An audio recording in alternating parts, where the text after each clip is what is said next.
I'm in North Park today at Auntie Helen's charity thrift store, which is closing its doors after nearly 40 years, benefiting the local LGBTQ community.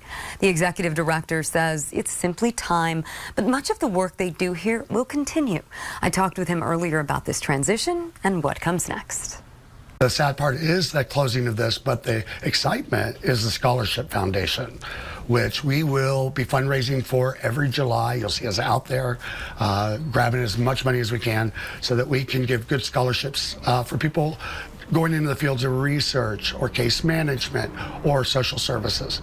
That would be something I could see Gary liking to happen so that nobody ever feels that there's nobody there for them. Yeah. For people who don't know, tell them about Gary, the man who started Auntie Helen. Well, I honestly never met him, but everything that I've always heard is nothing but great. But what he did in the 80s, when at the height of the HIV and AIDS epidemic, he went ahead and helped the people that were the patients, his friends who were dying with this unknown virus, you know. Sort of think about COVID, but never had a resolution to it.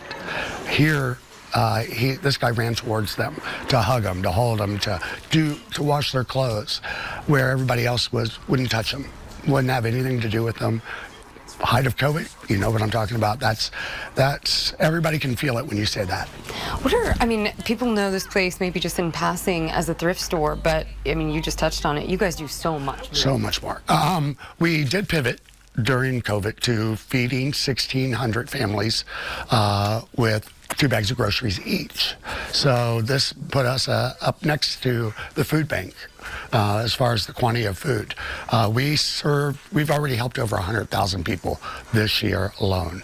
And we're not gonna, that won't be ending.